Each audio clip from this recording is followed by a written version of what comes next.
Today we study electrical energy and electric power।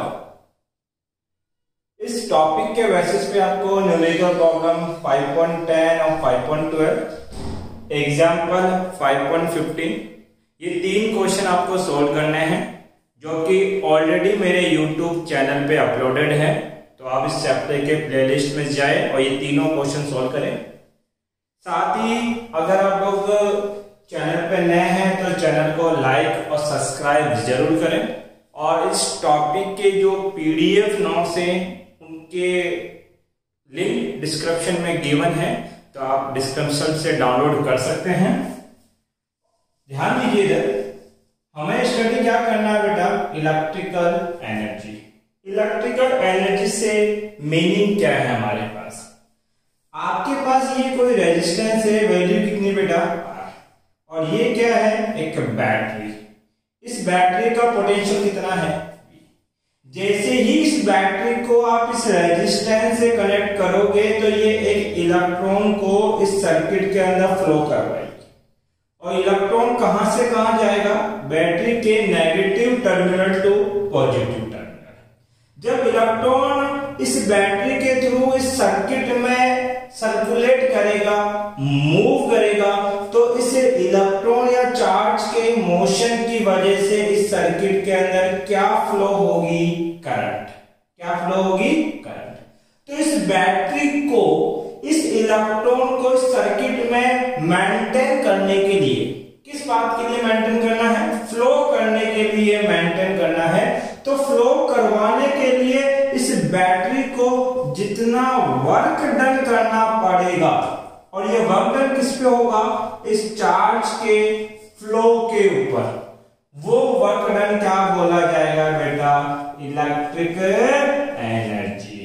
तो electric energy का लिए हमारा यहाँ मतलब क्या है कि सर्किट में इलेक्ट्रॉन को फ्लो करने के लिए जितना वर्क डन करना पड़ता है वो वर्क डन क्या बोला जाता है बेटा, इलेक्ट्रिक एनर्जी।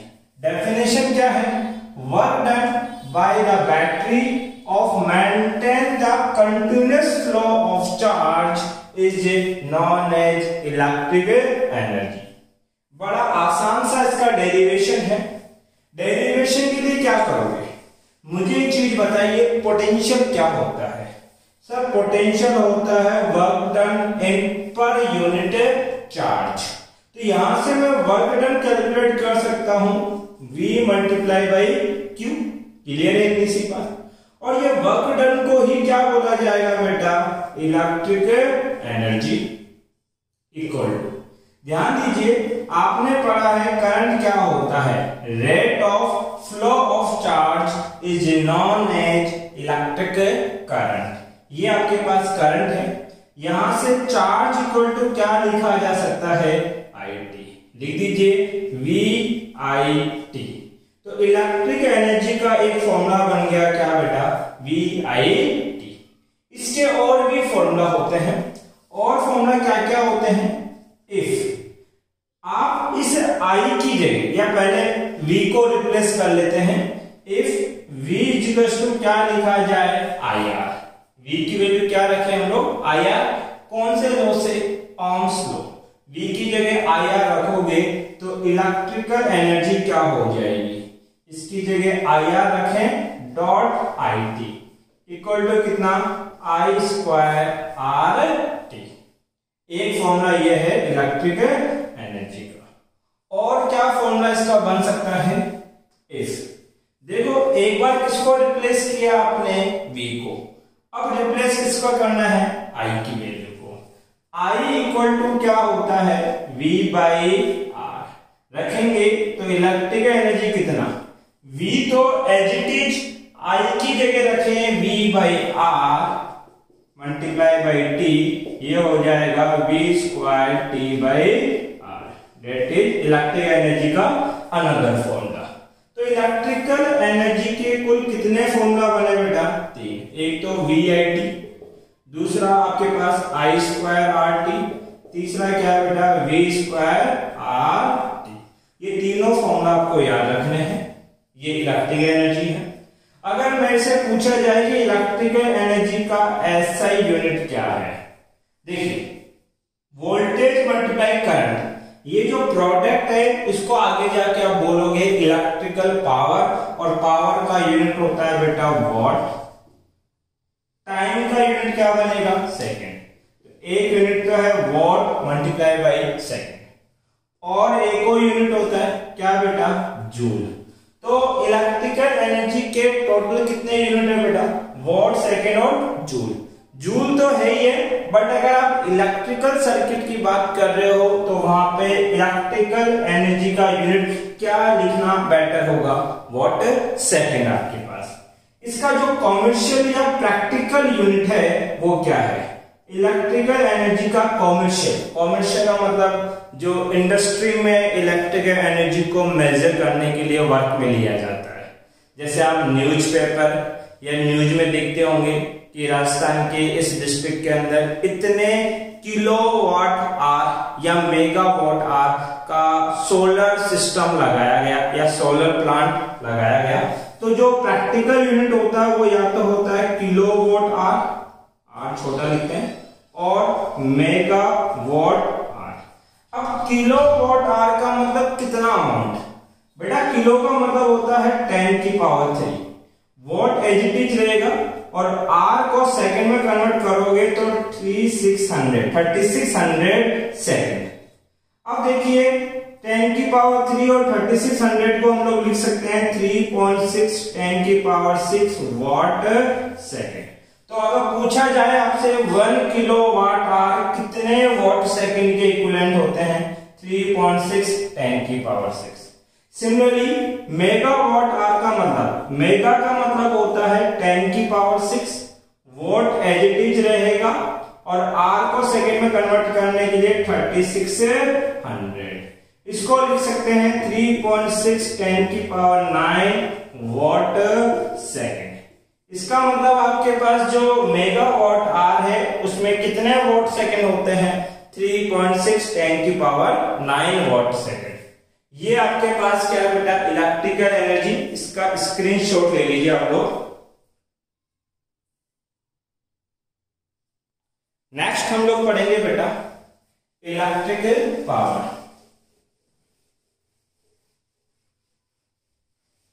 क्या बेटा इलेक्ट्रिकल पावर, इलेक्ट्रिक पावर क्या होगा, तो इलेक्ट्रिक पावर जिसको हम लोग P से रिप्रेजेंट करेंगे, ये होता है बेटा के पास rate of electrical energy, rate of electrical energy. देखो पावर क्या होती है, पावर होती है रेट ऑफ वर्क डन या रेट ऑफ एनर्जी। पावर क्या होती है, या तो बोलो रेट ऑफ वर्क डन या क्या बोलोगे बेटा रेट ऑफ एनर्जी। अगर मैं इलेक्ट्रिकल पावर की बात कर रहा हूं तो शॉर्ट में बोलूं तो क्या है रेट ऑफ इलेक्ट्रिक एनर्जी। देखो बेटा रेट तब भी आ जाए हमेशा उसका मतलब होता है पर टाइम। रेट का मतलब क्या होता है पर टाइम, किसका इलेक्ट्रिकल एनर्जी का, इलेक्ट्रिकल एनर्जी का। It is called electrical power. इसको क्या बोलेंगे बेटा इलेक्ट्रिकल पावर। तो इलेक्ट्रिकल पावर का मतलब क्या है electrical energy in per unit time. अब इसका मतलब समझिए, देखिए आपके घर में कॉमर्शियल डिवाइस है जैसे पावर कंजप्शन डिवाइस है, जितने भी एलिमेंट है सब पावर कंजप्शन ही है। जैसे आपका बल्ब, आपका रेफ्रिजरेटर, आपका टीवी, आपका फैन, कूलर, एसी, सब क्या है बेटा पावर कंज्यूमिंग। तो उनका पावर कैसे निकालते हैं कि वो एक सेकंड में कितनी इलेक्ट्रिकल एनर्जी को कंज्यूम करेंगे, वो उनकी क्या बोली जाएगी बेटा पावर। अगर मान लीजिए आपके पास लिखा है किसी बल्ब के ऊपर, ये कोई बल्ब है और इस पे लिखा है 100 वॉट, 100 वॉट। तो जो प्रैक्टिकल यूनिट है टाइम की इलेक्ट्रिकल कंजप्शन के टर्म में वो है बेटा आर। क्या है आर। वहां पे टाइम को आपके पास जो मेजरमेंट है वो सेकंड में नहीं करते, किसमें करते हैं आर के अंदर। अब समझना, मान लीजिए कोई बल्ब 100 वॉट का है, कितने वॉट का 100 वॉट का। इसका मतलब ये है कि वो बल्ब अगर 1 आवर तक ऑन रहेगा, जलेगा, तो वो कितनी एनर्जी कंज्यूम करेगा बेटा 100 वॉट आर की एनर्जी कंज्यूम करेगा आपके पास। तो तो ये 100 वोल्ट उसकी क्या लिखी होती है बेटा, पावर, और हर इलेक्ट्रिक डिवाइस के ऊपर पावर लिखी भी होती है आपके पास। अब ध्यान दीजिए इस पावर के फॉर्मूला क्या क्या बनेंगे। तो इलेक्ट्रिक पावर क्या होता है, इलेक्ट्रिकल एनर्जी पर टाइम। इलेक्ट्रिकल एनर्जी के कितने फॉर्मूला पढ़े बेटा आपने, 3। एक पढ़ा VIT अपॉन में टी, एक पढ़ा था आपने I²RT अपॉन में टी, और एक आप लोगों ने पढ़ा था V²RT अपॉन में। देखो टी से सारे टी क्या हो जाएंगे, कैंसिल आउट। तो इलेक्ट्रिकल पावर के भी 3 फॉर्मूले होंगे, VI, I²R और होगा V²/R। इतनी सी बात में किसी को कोई दिक्कत है क्या भाई? ये क्या है, इलेक्ट्रिकल पावर आपके पास है। नेक्स्ट टर्म की बात करते हैं हम लोग। जो इलेक्ट्रिकल पावर है इसका ऐसा यूनिट होता है बेटा वॉट। क्या होता है, वॉट। और यूनिट क्या बनेगा, एनर्जी पर टाइम है तो लिख सकते हो जूल पर सेकंड। इसका जो कॉमर्शियल यूनिट है या प्रैक्टिकल यूनिट बोले वो होती है किलोवाट और मेगावाट। किलोवाट का मतलब होता है 10³ वॉट और मेगावाट का मतलब होता है 10⁶ वॉट आपके पास। ध्यान दीजिए यहाँ कई बार कुछ डिवाइस ऐसी होती है जिनकी पावर का मेजरमेंट हॉर्स पावर में करते हैं, HP हॉर्स पावर, और 1 हॉर्स पावर होता है 746 वॉट। 1 हॉर्स पावर का मतलब कितने वॉट बेटा, 746 वॉट। तो ये आपके पास इलेक्ट्रिक पावर और इलेक्ट्रिकल एनर्जी। अब इस पे बेस्ट आपके कुछ वेरी शॉर्ट और शॉर्ट क्वेश्चन है तो उनको हम लोग डिस्कस कर लेते हैं बच्चा। देखिए आपके राजस्थान बोर्ड की बुक आप लोग निकाल लीजिए और उस राजस्थान बोर्ड की बुकलेट के अंदर एक है बेटा मल्टीपल चॉइस। मल्टीपल चॉइस में 6th नंबर का क्वेश्चन क्या है, a electric power is sent from one city to another city. एक सिटी ये है और दूसरा सिटी ये है, यहां से यहां इलेक्ट्रिकल पावर को सेंड कर रहे हैं हम लोग। Location at distance of 150 kilometre. ये कितना किलोमीटर डिस्टेंस पे है बेटा, 150 किलोमीटर। थ्रू कॉपर वायर, किसी कॉपर वायर के थ्रू द पोटेंशियल फॉर पर किलोमीटर इज 8 वोल्ट। 1 किलोमीटर के ऊपर 8 वोल्ट पोटेंशियल का लॉस होता है। कितने किलोमीटर पे, 1 किलोमीटर पे। तो 150 किलोमीटर पे कितना पोटेंशियल होगा, 8 मल्टीप्लाई बाई 150 वोल्ट आपके पास। एंड एवरेज रेजिस्टेंस पर किलोमीटर इज 0.5। 1 किलोमीटर का रेजिस्टेंस है 0.5, तो 150 किलोमीटर में कितना होगा, 0.5 मल्टीप्लाई 150 ओम आपके पास होगा। Then power loss in the wire, इस वायर में कितनी पावर लॉस होगी वो आपको कैलकुलेट करनी है। अब देखिए आपको पोटेंशियल गिवन है, रेजिस्टेंस गिवन है और पावर लॉस पूछा है, तो पावर लॉस का फॉर्मूला क्या था, V²/R।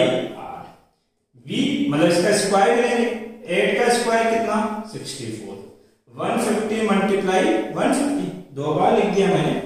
रेजिस्टेंस कितना है 0.5 मल्टीप्लाई बाई 150, पॉइंट रिमूव करोगे 10, 150 से 150 कैंसिल आउट, 5 से कितना टाइम्स 3। अब ध्यान दीजिए 1 2 2 0 तो है, 3 को मल्टीप्लाई करना है 4 से, 3 4 जा 12 कैरी 1, 3 को 6 से करो, 6 3 जा 18, 18 और 1 19, तो ये हो गया टोटल 19,200 वोल्ट। इसके अंदर क्या लिख सकते हैं बेटा, इसको 19.2 मल्टीप्लाई 10⁻³ वोल्ट भी तो लिख सकते हैं। 10⁻³ को क्या लिखते हैं बेटा, किलो, तो ये हो जाएगा 19.2 किलो वॉट। ये आपका क्या हो गया बेटा, आंसर। कॉपी कर लीजिए इसको एक बार। नेक्स्ट जो हम लोग सॉल्व कर रहे हैं बेटा वो है आपके पास वेरी शॉर्ट में 7th नंबर। कौन सा बेटा, वेरी शॉर्ट का 7th नंबर का क्वेश्चन है। Very short 7th। Right the value of electric current. Electric current की वैल्यू कैलकुलेट करनी है। Power of bulb is 40 volt end voltage कितना है 220 वोल्ट। अब ध्यान दीजिए यहाँ पे, आपके पास करंट, पावर का फॉर्मूला क्या पढ़ा आपने, VI। तो I इक्वल टू कितना बनेगा बेटा, P बाई V। पावर कितना 40, वोल्टेज कितना 220, 0 से 0 कैंसिल आउट, 2 से 2 टाइम्स से कितना टाइम्स 11, डेट इज 2/11 एम्पियर। ये हमारा क्या हो